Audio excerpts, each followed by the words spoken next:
In the aftermath of Trump's insane crackdown of free speech with the forced cancellation via his FCC of Jimmy Kimmel's show, it looks like even some conservatives are recognizing, at best, the egregious hypocrisy of the move, and at worst, the astonishingly dangerous and authoritarian precedent that it sets. Here are just a few right-wingers who've reacted poorly to the news. For example, Tucker Carlson and Fox's Kennedy. You hope that Charlie Kirk's death won't be used by a group we now call bad actors to create a society that was the opposite of the one he worked to build. You hope that. You hope that a year from now, the turmoil we're seeing in the aftermath of his murder won't be leveraged to bring hate speech laws to this country. And trust me, if it is, if that does happen, there is never a more justified moment for civil disobedience than that, ever. And there never will be. Because if they can tell you what to say, they're telling you what to think. There is nothing they can't do to you because they don't consider you human. They don't believe you have a soul.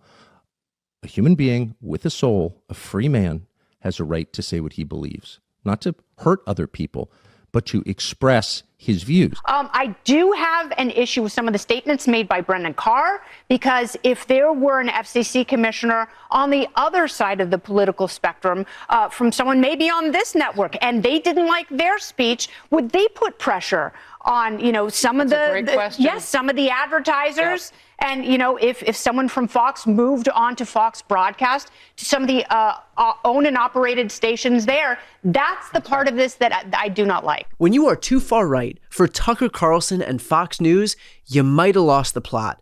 And of course, the irony is that these people supported Donald Trump largely because he framed himself as this free speech champion.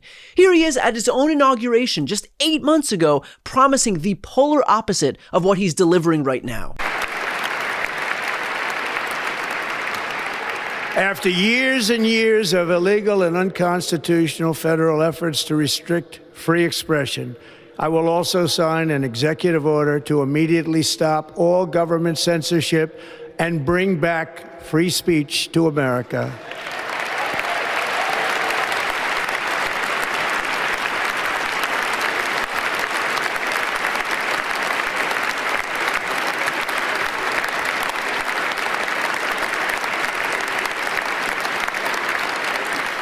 Never again will the immense power of the state be weaponized to persecute political opponents.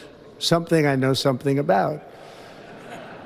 We will not allow that to happen. It will not happen again. Under my leadership, we will restore fair, equal, and impartial justice under the constitutional rule of law.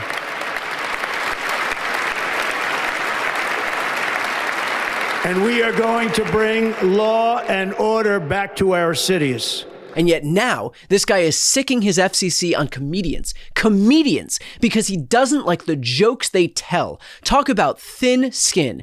You want to know where that happens? Shall we go over a list of countries where comedians can't criticize their country's leaders? China, North Korea, Russia, Hungary? Congratulations to Republicans. In your desperation to usher in free speech, you have all but eliminated it entirely and rebuilt this country in the mold of some of the most repressive regimes in the world.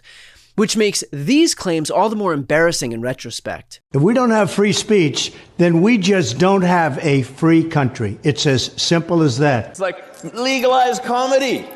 Yeah. Freedom of speech. having fun again. It seems like we should have a good time, You don't have free speech unless people can say things you don't like and you can attempt to beat that speech. Debate is the fertilizer, it's the water, it's the sunlight for our democracy. The best measure of the health of our American democracy, our constitutional republic, is the percentage of people who feel free to say what they actually think in public. In Snyder versus Phelps, the court made it clear that public speech can never be punished simply for being offensive. And under Donald Trump's leadership, we may disagree with your views, but we will fight to defend your right to offer it in the public square, agree or disagree. We must protect free speech, and free speech only matters, it's only relevant when it's someone you don't like saying something you don't like, because obviously speech that you like is, it's easy. So either one of two things is happening. Either Trump fooled all of these people, or it was his and their plan all along to bitch about censorship before censoring everybody else. But either way, the losers here are the Americans who were manipulated into believing that Donald Trump would be some free speech champion. He played his base for absolute fools. In very much the same way that he played his base for fools on every other issue, on lowering costs, on protecting earned benefits, on protecting healthcare, on reshoring manufacturing jobs, on lowering the cost of drugs, on protecting the economy, on releasing the Epstein files, on ending foreign wars on day one. Trump played everyone who voted for him for fools. This guy is out here trying to make himself king, building himself a lavish $200 million ballroom, using our tax dollars to retrofit himself a personal 747 jet. He doesn't give a shit about his supporters, and he never has. He climbed over them for power, abandoned them for all the core issues they cared about, and is now solely focused on entrenching that power for good. The reality is that we are in a very, very dangerous moment right now. We are watching the fall of democracy in real time. And it doesn't just happen when troops march through the streets, although sadly that is happening as well. It happens with the slow erosion of critical coverage and dissent.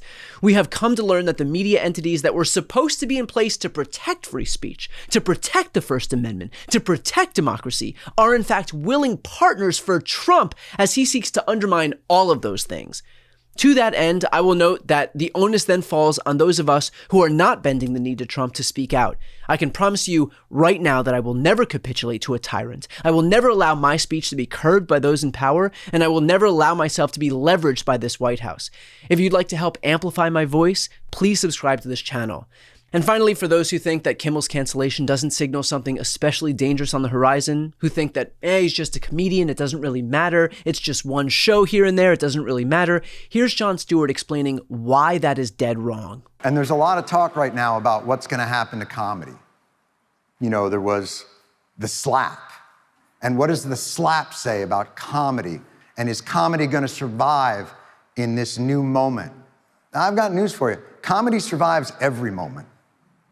And having Bassem here is a really great example of the true threat to comedy.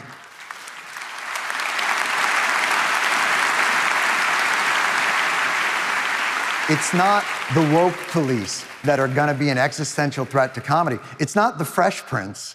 It's the Crown Prince. It's not the fragility of audiences. It's the fragility of leaders. You don't owe us anything as an audience. If we say you don't like, say back, do whatever you got to do. Don't get up and hit us. But that's just the game we're in. We talk for a living, you talk back, and we've just got to be better than you. And we've got to find a way to entertain you. But the threat to comedy doesn't change the world, but it's a bellwether. We're the banana peel in the coal mine. When a society is under threat, comedians are the ones who get sent away first. It's just a reminder to people that democracy is under threat. Authoritarians are the threat to comedy, to art, to music, to thought, to poetry, to progress, to all those things. It's never been all that is a red herring. It ain't the pronoun police. It's the secret police. It always has been, and it always will be. And this man's decapitated visage is a reminder to all of us that what we have is fragile and precious. And the way to guard against it isn't to change how audiences think. It's to change how leaders lead.